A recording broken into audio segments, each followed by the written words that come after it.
My dear students, welcome to my another video of General Mathematics for Grade 3 and Grade 4 exam. Today we will learn about the divisibility rule for prime numbers. আমি আজি শিকিম যে মৌলিক সংখ্যাৰ ক্ষেত্ৰত বিভাজ্যতাৰ নিয়ম কি। মৌলিক সংখ্যাৰে কোনবোৰ সংখ্যা বিভাজ্য হয়।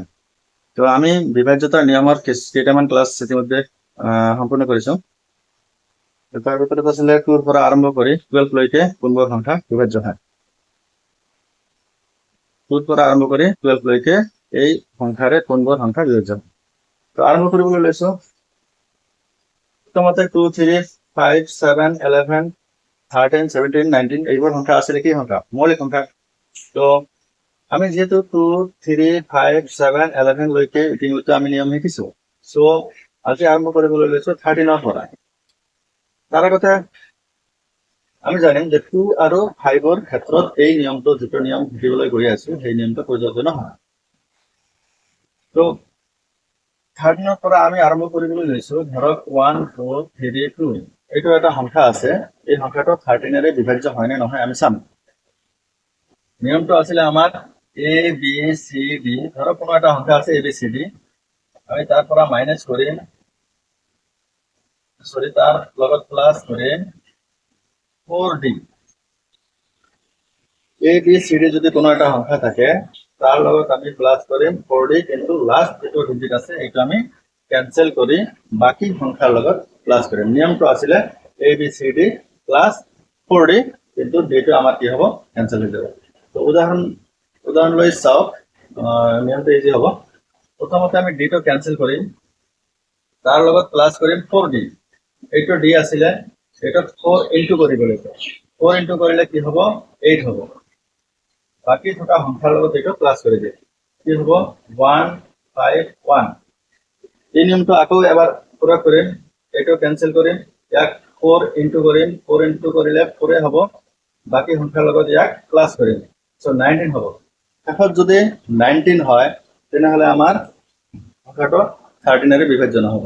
আমাৰ হ'ব লাগিব 0 নহলে 13 ৰ গুণিতক 13 ৰে যাতে সংখ্যাটো ভাগ যায়। তো একই নিয়ম আমি 17 29 17 19 23 যিবিলাক মৌলিক সংখ্যা আছে সকলোবোৰৰ ক্ষেত্ৰতে এই নিয়মটো প্ৰযোজ্য হ'ব। বাকি থকা নম্বৰ আমি কিমান যোগ কৰিব লাগে, কিমান মাইনাস কৰিব লাগে এইটো আমি শিকিম। তো তাৰ পিছত এটা উদাহৰণ লৈ মন কৰকচোন। ইয়াত এটা সংখ্যা লৈছো 18421। এই সংখ্যাটো 19 ৰে বিভাজ্য হয় নে নহয় আমি চাম। 19 ৰ ফৰ্মুলা আছিল প্লাস টুৱাইস d। যদি যেটো সংখ্যা আছে তাৰ লগত আমি d যেটো আছে লাস্ট অংক যেটো আছে এইটোক আমি এবাৰ দুগুণ কৰিম, ডাবল কৰিম, আৰু বাকি থকা সংখ্যাৰ লগত এটা প্লাস কৰিম। এইটো ক্যান্সেল কৰি এইটো ডাবল কৰিম, তেনেহলে 2 হ'ব। এইটো বাকি সংখ্যাৰ লগত প্লাস কৰিম, কি হ'ব 4 হ'ব, 4 হ'ব, 8 হ'ব, 1 হ'ব। একেদৰে নিয়মটো প্ৰয়োগ কৰি গৈ থাকে। 4 ক্যান্সেল কৰিম আৰু এইটো ডাবল কৰিম, 8 হ'ব। বাকি সংখ্যাৰ লগত প্লাস কৰিম 2 9 1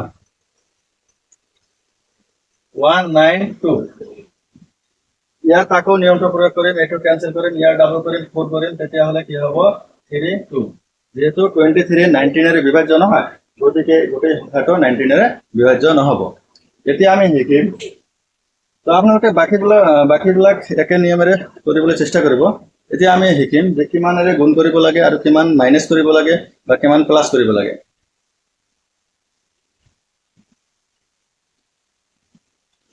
3 মৌলিক সংখ্যা 3 ক্ষেত্ৰত প্ৰযোজ্য হবে। 3 into 3 equal to 9 হয়, plus 1 equal to 10। যে আমি মৌলিক সংখ্যাৰ এনেকুৱা এটা সংখ্যাৰে গুণ কৰিম, ইনটু কৰিম, যাতে 10 ৰ গুণিতক 1 বেছি বা 1 কম হয়। 10 ৰ গুণিতক কোনবোৰ 10 20 30 40 50 এইবোৰ 10 ৰ গুণিতক। সো আমি 10 ৰ গুণিতকত 1 যাতে কম হয় নাইবা 1 বেছি হয়। 3 আমি 3 ৰে গুণ কৰিলে 9 হ'ব, যেটো 10 তকৈ 1 কম। সো ইয়াৰ লগত 1 প্লাস কৰিলে আমাৰ 10 হ'ব। সো আমাৰ যেটো 1 প্লাস কৰিছিলো তেতিয়া আমি প্লাস কৰিম, কিমান প্লাস কৰিম এইটো নিৰ্ভৰ কৰিব ইয়াৰ ওপৰত। 1 আছে 1d, অৰ্থাৎ ধৰক 12 আছে, এইটোক আমি লাষ্টত কি কৰিম যে এইটোক আমি কাটি দিম আৰু ইয়াক কি কৰিম 1d যেহেতু d অনলি এটাকে আমি কোনো গুণ নকরিম যেটা 2 আছে এইটাই ডাইরেক্ট করেন প্লাস করে দিন প্লাস d আছে প্লাস করে দিন তাহলে হলে 3 হয়েছে তার মানে 3 হয়েছে মানে আমার সংখ্যাটা 3 এর বিভাজ্য হবে তো দ্বিতীয়টো আছিল 7 7ক আমি 3 রে গুণ কৰিলে 21 পাম যেটো 20 কৈ এক বেশি হয়েছে সো আমি কৈছো যেহেতু 20 10 এর গুণিতকৰ এক কম বা বেশি হ'ব লাগিব সো 1 মাইনাস কৰিলে 20 20 হয় যেহেতু আমি 1 মাইনাস কৰেছিল গতিকে মাইনাস হব আৰু কি করেছিল ইয়াত 2 আছে তেনে হলে 2 মানে সংখ্যাটো যেটো হ'ব লাস্ট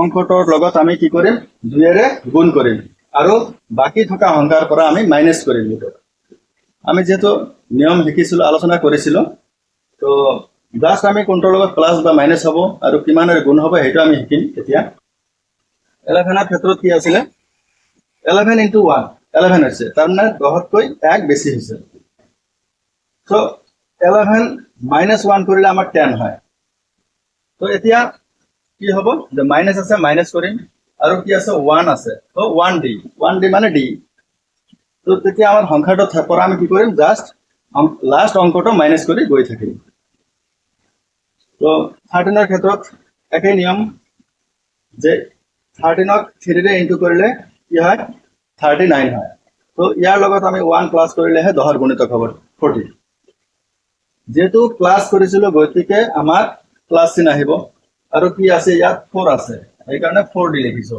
গতিকে যিকোনো এটা সংখ্যা যদি হয় ধৰক a b c d সংখ্যাটো যদি এইটো হয় তেনে হলে আমি সংখ্যাটোৰ পৰা আমি কি কৰিম 13 এৰ ক্ষেত্ৰত সংখ্যাটোৰ যেহেতু প্লাস 4d আছে গতিকে আমি প্লাস দিম আৰু d টো ক্যান্সেল কৰি ইয়াৰ লগত কি কৰিম 4 ইনটু কৰিম 4d যে সংখ্যাটোৰ লাস্টৰ যেটো অঙ্ক আছে হেটো আমি মাইনাস ক্যান্সেল কৰি দি 4 ইনটু কৰিম কৰাৰ পিছত আমি বাকি থকা সংখ্যাৰ লগত এটো প্লাস কৰি যাম 17 এৰ ক্ষেত্ৰতো একে বাকি যেবিলাক মৌলিক সংখ্যা আছে সকলোবোৰ মৌলিক সংখ্যাৰ ক্ষেত্ৰত এই নিয়মটো প্ৰযোজ্য হ'ব কেৱল মই কৈছো 2 আৰু 5 এৰ ক্ষেত্ৰত নহয় কাৰণ 2 আৰু 5 কিন্তু কৰিলে আমি মৌলিক যেটো 10 এর গুণিতক আছে তার এক কম বা বেশি না পাম কারণ এটো 10 এর গুণিতকে পাম আমি সো সেইভাবে এই নিয়মটো প্ৰযোজ্য নহয় আশা কৰো ভিডিওটো ভাল লাগিছে নিশ্চয় শেয়াৰ আৰু কমেন্ট কৰিবলৈ নাপাহৰিব থ্যাংক ইউ ফৰ ওয়াচিং